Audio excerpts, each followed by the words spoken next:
নমস্কার বন্ধুরা, welcome to my channel serial update with Nandita. Gita LLB সিরিয়ালের 5ই জুলাইয়ের সম্পূর্ণ পর্বের আপডেট। কৃপানের ফোন নিয়ে মেহেক গীতার সাথে কথা বলে। গীতা মেহেককে বলে, তুমি চিন্তা করো না, আমি তোমার পাশে আছি। তখন মেহেক বাবার কথা মতো গীতাকে বলে যে তুমি দয়া করে আমার হবু বরের উপর থেকে সব দায় তুলে নাও, তুমিই পারো একমাত্র এটা করতে, আমি তোমার কাছে এইটুকু ভিক্ষা চাইছি। তখন গীতা অবাক হয়ে যায় মেহেকের কথা শুনে। মেহেক কথা শেষ করে বাবাকে বলে, এবার তুমি খুশি তো? হ্যাঁ, এমন একটা ছেলের সাথে আমার বিয়ে দিচ্ছ, সে দুদিন বাদে আরেকটা মেয়েকে মলেস্ট করবে, তারপরে তোমার মেয়েকে এসে মদ খেয়ে উল্টোপাল্টা কিছু করবে, তাতে তোমার কোনো কিছু আসে যায় না। আর আমি সব কিছু জানি।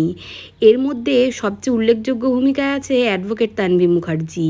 আর বলে, দিদি ভাই, তুই এত কিছু করেও আমার মনে হয় না শেষ রক্ষা করতে পারবি। এই বলে ওখান থেকে চলে যায় মেহেক। আর তখনই অরিজিৎ মুখার্জি বলে, কেউ ইমোশনাল হয়েও না, এটা একটা জেতার ছক। এই শলা কলা এগুলো করতে হয়। কৃপান বাবাকে ফোন করে, বলে, ড্যাড, খেলা ঘুরে গেছে, হাওয়া অন্যদিকে বইছে। গীতার দিক থেকে হাওয়া ঘুরে গেছে, মেহেকই পুরো দায়িত্ব নিয়ে নিয়েছে।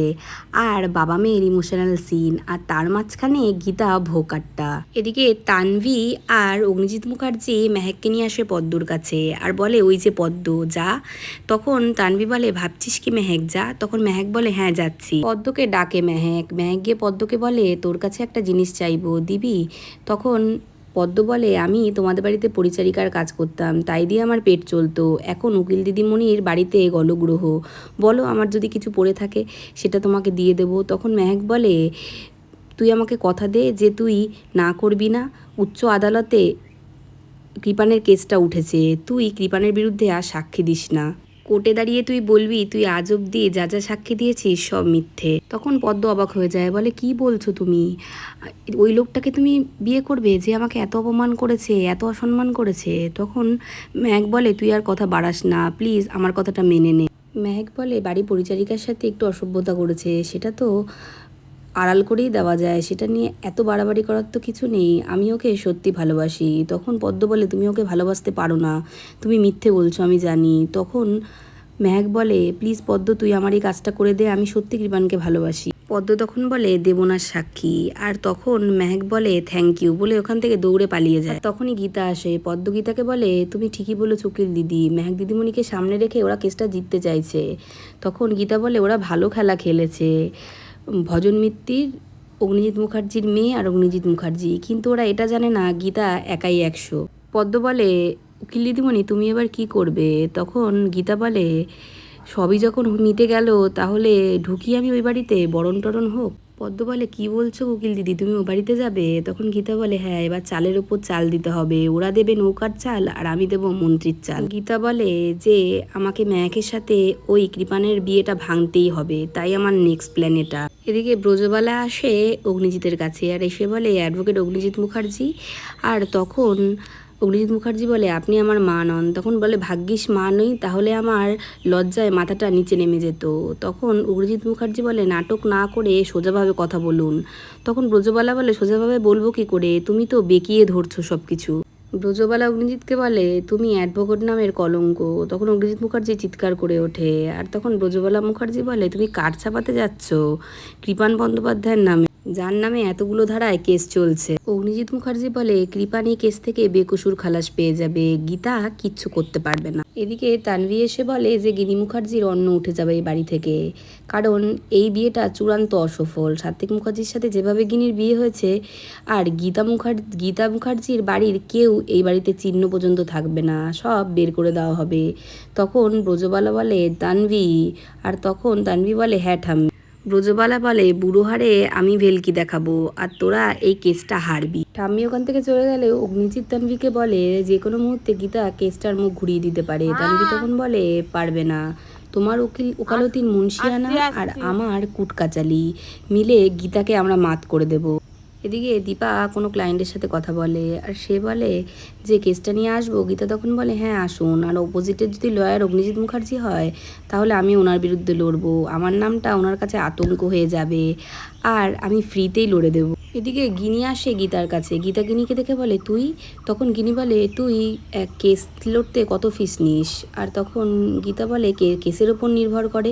তখন গিনি বলে সমাজসেবা করতে হবে না, আমার টাকা পয়সা গয়নাগাটি তোকে সব দিয়ে দেবো, কিন্তু কেসটা আমাকে জিততে হবে, না হলে আমি নিজের কাছে নিজে ক্ষমা করতে পারবো না। তখন গিনির মা বলে তুই আবার নিজেকে কোন কেসে জড়ালি?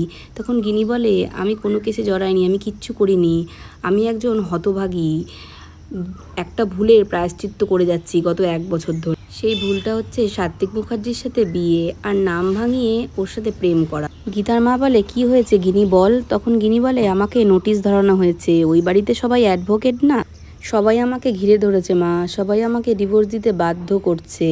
তখন গিনির মা বলে কি বলছিস তুই? গীতা গিনিকে বলে কে তোকে ডিভোর্স দেবে? গিনি তখন বলে সাত্বিক। গীতা তখন বলে তখন অবশ্য নন্দিনী বলে গেছিল, কিন্তু ও জানে না কত ধানে কত চাল। গীতা তখন ফোন করতে যায় আর গিনি বলে কাকে ফোন করছিস? গীতা তখন বলে পালের গোদাকে, আর অগ্নিজিৎ মুখার্জিকে ফোন করে। আর অগ্নিজিৎ মুখার্জিকে গীতা জিজ্ঞাসা করে আপনি নাকি আমার দিদিকে বাড়ি থেকে বের করার ফিকির করছেন? অগ্নিজিৎ মুখার্জি বলে যে ওই গলির কোনো মেয়েকে আমার বাড়িতে আসতে দেবো না, এমনকি কোর্টেও না। তখন গীতা বলে সাত্বিক মুখার্জির হয়ে কেসটা কি আপনি লড়ছেন? তখন অগ্নিজিৎ মুখার্জি বলে হ্যাঁ আমি লড়ছি। গীতা তখন বলে আমার দিদি কি করেছে? ও তো সবসময় আমাদের বিরুদ্ধে গিয়ে আপনার পাশে দাঁড়িয়েছে, অনেক অন্যায় করেছে আমার ওপরে, তাহলে ওর সাথে এরকমটা করছেন কেন? অগ্নিজিৎ মুখার্জি বলে হ্যাঁ আমি ওকে বাড়ির থেকে তাড়াচ্ছি, এমনকি আমার ছেলেকে আবার বিয়ে দেওয়া হবে, তার জন্য মেয়ে দেখা হচ্ছে। গীতা তখন বলে আপনি কি মানুষ? অগ্নিজিৎ মুখার্জি বলে যে আমি অ্যাডভোকেট অগ্নিজিৎ মুখার্জি, আর আমার একটাই এম কেসে জেতা, আমি হারতে শিখিনি আর আমি হারবো না। গীতা তখন বলে আপনি হারবেন, আপনি বারবার হারবেন। গীতা বলে এই কেসটা আমি হাতে নিলাম, এবার দেখি সাত্বিক মুখার্জির সাথে আমার দিদির আপনি কি করে ডিভোর্স দেন, আর যদি করাতে পারেন তাহলে আমি আপনাকে বলছি আমি ওই বাড়িতে কোনো দিন ঢুকবো না। অগ্নিজিৎ মুখার্জি বলে তুমি চ্যালেঞ্জ করছো? গীতা তখন বলে হ্যাঁ চ্যালেঞ্জ করছি, আমার দিদির চোখের জল আমি পড়তে দেবো না।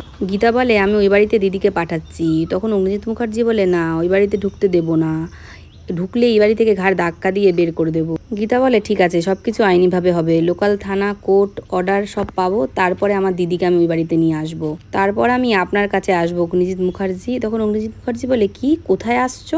হ্যাঁ আমি মুখার্জি বাড়িতে আসবো, আর যেদিন আমি ওই চৌকাটে পা রাখবো না সেদিন ভূমিকম্প হবে, কথাটা মাথায় রাখবেন। আপনি নিজের কন্যার বলি দিচ্ছেন, এমন একজনের সাথে তার বিয়ে ঠিক করেছেন যে কিনা আপনার বাড়ির পরিচারিকাকে শ্লীলতাহানি করেছে।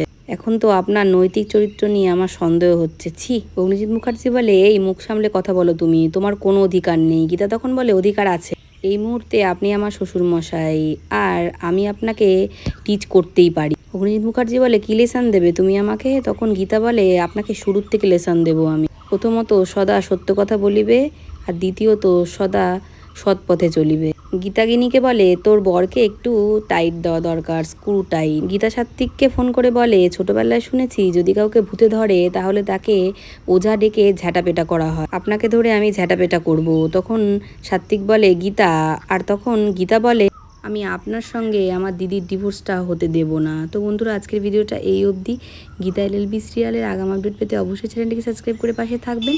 Thank you so much for watching. Tata.